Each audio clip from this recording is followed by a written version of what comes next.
नमस्कार दोस्तों, मैं हूं करुणा गोस्वामी और इस वक्त आप लोग हैं मेरे साथ news with Karuna ji channel पर। आप देख ही पाएंगे आज हम लोग एक दफ्तर में बैठे और ये जो दफ्तर है ये भीम आर्मी का दफ्तर है और कुछ सदस्य हैं जो कि आज़ाद समाज पार्टी के हैं। सुंदर नगरी वार्ड है E33 और सीमापुरी ये विधानसभा है। तो हम लोग इनसे बात जी, मेरा नाम धर्मवीर ब्रजवासी है। और आप जो है सीमापुरी में कब से, यहाँ सीमापुरी सुंदर नगरी में कब से रह रहे हैं? मैं 92 से रह रहा हूँ। तो आपको क्यों लगा कि आपको जो है वो आज़ाद समाज पार्टी जो है ज्वाइन करनी चाहिए? आज़ाद समाज पार्टी हक और अधिकार की लड़ाई लड़ती है। जहाँ पर किसी को न्याय नहीं मिले वहाँ पर न्याय दिलाने का काम करती है।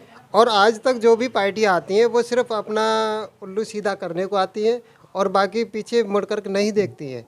किसके साथ कौन सा अत्याचार हो रहा है, किसके साथ में क्या व्यभिचार किया जा रहा है, इन पर उनसे कोई लेना देना नहीं है। इसीलिए जो कि भाई चंद्रशेखर आज़ाद जी ने भीम आर्मी का संगठन किया था, जबकि मैं जब गिरफ्तारी देने गए थे ये 21 मई 2019 को, तब से मैं इनके साथ जुड़ा हुआ हूँ और तब से मैं इन्हें अपना आदर्श मानता हूँ। और जो कि इन्होंने जो काम किए हैं, ये गरीबों के दबे कुचलों के मुद्दे उठाए हैं, उन्हें सम्मान देने का काम किया, नारी को सम्मान दिया है और नारी को सम्मान मिलना चाहिए और इस प्रकार से बलात्कारियों को सज़ा दिलाने का काम किया है। ठीक उसी मुद्दों को लेकर के मैंने सोचा कि आज को जो आवाज़ उठाने वाला है तो एक भाई चंद्रशेखर आज़ाद है, इसके अलावा कोई नहीं है। मेरा यही कहना है। बाबा साहेब के जो अधूरे सपने हैं उनको साकार करने का काम करने का निर्णय लिया है। इससे मैं बहुत प्रेरित हूँ और मैं इसीलिए सभी को संदेश देना चाहता हूँ, भाई चंद्रशेखर के हाथ मजबूत करें और उनको सत्ता में आने का अधिकार दें। लगता है कि ये जो हमारा जो भारत है इस वक्त बाबा साहब का जो कॉन्स्टिट्यूशन वाला भारत है वो रह गया है यहाँ। देखिए, एक बार अपना नाम बता दें और आप ये बताएं कि आप कब से रहते हैं इस विधानसभा में? मैं सीमापुरी विधानसभा में रहता हूँ, सुंदर नगरी के वार्ड 33 में। राजकुमार मंडराई मेरा नाम है। 1984 से जब दिल्ली में इंदिरा गांधी हत्याकांड पे दंगा हुआ था, जब से मैं हर हादसे से वाकिफ़ हूँ, क्या क्या होता है, क्या राजनीति यहाँ चलती है, क्यों चलती है, इन चीज़ों से मैं बहुत ही परिचित हूँ। मैंने देखा है कि राजनीति लोग जनता, भोली भाली जनता के बीच में किस प्रकार राजनीति खेलने के लिए आग होली खेलती है और जनता को किस प्रकार अपने अधिकार से वंचित रखती है। एक सवाल और, आपने इससे पहले कोई और पार्टी ज्वाइन करी थी या पहली पार्टी है? मैं पहले 15 साल कांग्रेस पार्टी में रहा हूँ, ब्लॉक महासचिव के पद पर, और वर्तमान में मैं भीम आर्मी सीमापुरी विधानसभा के महासचिव पद पर हूँ। तो कारण क्या रहा कि आपने कांग्रेस से भीम आर्मी को स्विच किया? कांग्रेस की विचारधारा हो चाहे अन्य पार्टियों की विचारधारा है, वो मनुवादियों से बिलोंग करती है। विचारधारा दलितों से विरोधी है, मूल निवासियों से विरोधी है। कांग्रेस की विचारधारा, भाजपा की विचारधारा जो है कि दलित मूल निवासियों को अधिकार दिलाने के लिए नहीं है, बल्कि दलितों पर राजनीति और अत्याचार करने की, उनको मूल अधिकार दिलाने के लिए राजनीति नहीं करते, बल्कि सिर्फ राजनीति खेलते हैं। इसलिए मैंने देखा है कि जब हमारा समाज उनका गुलाम हो रहा है तो हमें भाई चंद्रशेखर जी के साथ में मिलकर अपने समाज को उभारना पड़ेगा। ये वाला भारत है जिसमें अंबेडकर जी ने सपना लिया था? जी नहीं, ये वो वाला। एक बार आप अपना नाम बता दें। मेरा नाम राजेश लोहिया है, सीमापुरी विधानसभा वार्ड दिलशाद गार्डन से। आदि ताकतें हैं, उन्होंने इस भारत को बदलने का भरसक प्रयास किया है। जिस तरह से आप कॉन्स्टिट्यूशन की अभी बात कर रहे थे, कॉन्स्टिट्यूशन तो है लेकिन उसको कोई मानता नहीं है। ये मनुवादी ताकतें हमारे बहुजन समाज को बिल्कुल नष्ट कर देना चाहती हैं, समाप्त कर देना चाहती हैं। हमें संविधान में जितने भी हक अधिकार दिए हैं वो हमें नहीं मिलते हैं। आज अगर हम ज़्यादा बड़ी बात ना करें, अगर दाल रोटी की भी बात करें ना, वो भी हमसे छीना जा रहा है। पार्टी ज्वाइन करी, क्या कारण है, नाम बता दीजिएगा एक बार। मेरा नाम सरफराज अहमद हाशमी है और मैं सुंदर नगरी वार्ड से हूँ। आपने सवाल किया कि भीम आर्मी ज्वाइन करने का कारण क्या है, कि मैंने फूल और पंजा भी देखा है और झाड़ू को भी देखा है। मैंने फूल, पंजा, झाड़ू को भी देखा है। अब समझ में आ गया कि सबने दिया ही धोखा है। आतंकवादी, माओवादी, खास तौर से आपने देखा होगा कि इल्ज़ाम भी लगाए जाते हैं। क्या कारण क्या है कि खास तौर से मुसलमानों को इन सब चीज़ों पे बोला जाता है? देखिए, जितनी भी भगवा ताकतें हैं वो अपने कारनामों को छुपाने के लिए दूसरों के ऊपर एलिगेशन लगा देती हैं।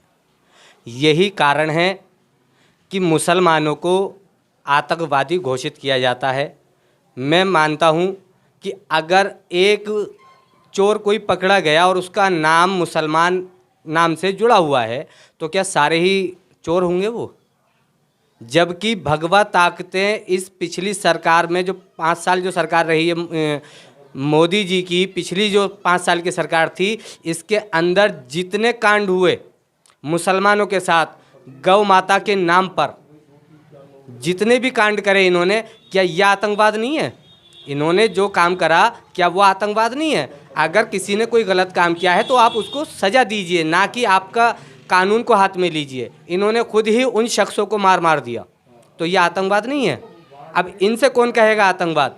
ये लोग ताकत में हैं, इसलिए अपनी ताकत का भरपूर फ़ायदा उठाते हैं, किसी को कुछ भी कहिए। आज जो है चक्का जाम रहा, हमने देखा। आपको क्या लगता है कि जो चक्का जाम रहा, अभी ये जो ओमिक्रॉन की जो लहर है, फिर भी क्या आपको क्या लगता है?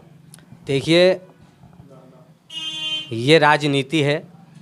अगर ओमिक्रॉन है और सरकार अगर सक्षम है, सरकार सक्षम है तो लॉकडाउन पूर्ण कर दे।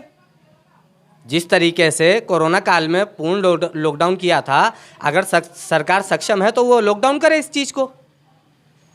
मगर सरकार खुद इस चीज़ में सक्षम नहीं है, वो सिर्फ अपनी राजनीतिक रोटियां सेक रही है ओमिक्रॉन के आड़ में। और जो ये चक्का जाम वगैरह करते हैं, मेरे ख्याल से ये नहीं करना चाहिए, क्योंकि इससे हमारा भी नुकसान है और देश का भी नुकसान है। आज का डेटा ये बताता है कि 1,22,000 से ऊपर के जो ओमिक्रॉन के केसेस रहे। क्या कारण है कि का जाम रहा और तो केसेस बढ़ेंगे या नहीं बढ़ेंगे? मतलब आप पूरा मामला पॉलिटिकल है, इससे बीमारी से कोई लेना देना नहीं है। अभी आप बात करें तो यूपी में किस तरह से अभी ये लोग बड़ी बड़ी चुनावी सभा कर रहे हैं, ये संघी के लोग, बीजेपी के लोग, जब इनको बीमारी नहीं दिखती है। अभी यहाँ दिल्ली में ये ओमिक्रॉन के नाम से ये लोगों को डरा रहे हैं, दहशत फैला रहे हैं, ज़बरदस्ती टीकाकरण करा रहे हैं, टीकाकरण ज़बरदस्ती करा रहे हैं। ये जबकि कोर्ट ने इस बात को स्पष्ट कर दिया है कि टीका जो है, कोरोना का टीका, ये स्वेच्छा से है, ये अपनी इच्छा से है। जो लगवाना चाहे लगवा सकता है, नहीं लगवाना चाहे नहीं लगवा सकता है।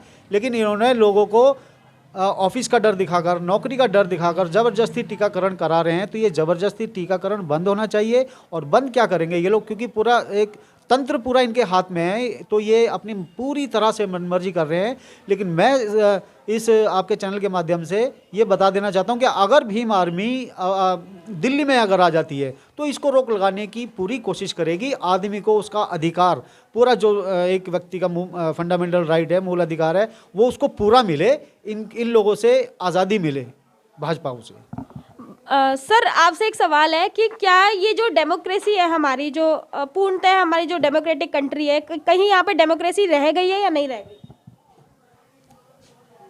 डेमोक्रेसी तो तभी रहेगी तब चलाने वाले होंगे। बाबा साहब ने एक बात कही थी कि संविधान कितना भी अच्छा हो, उसको अच्छे चलाने वाले चाहिए तो अच्छा साबित होगा। और अच्छा हुआ और अच्छे चलाने वाले नहीं हुए तो वह अच्छा साबित नहीं हो सकता है। तो इसलिए बदलाव की ज़रूरत है। और बदलाव इस समय के अनुसार बदलाव भाई चंद्रशेखर जी ला सकते हैं, और उनकी ज़रूरत है समय के अनुसार, और उनकी मांग है, और हर दिल पर राज कर रहे हैं। बड़ी भारी संख्या में ये बदलाव की ओर कदम बढ़ाए जा रहे हैं। हमारी खास रिपोर्ट। अगर आपको हमारी वीडियो पसंद आई हो, हमारे चैनल को सब्सक्राइब करें, हमारे वीडियो को लाइक करें, कमेंट करना ना भूलें। शुक्रिया।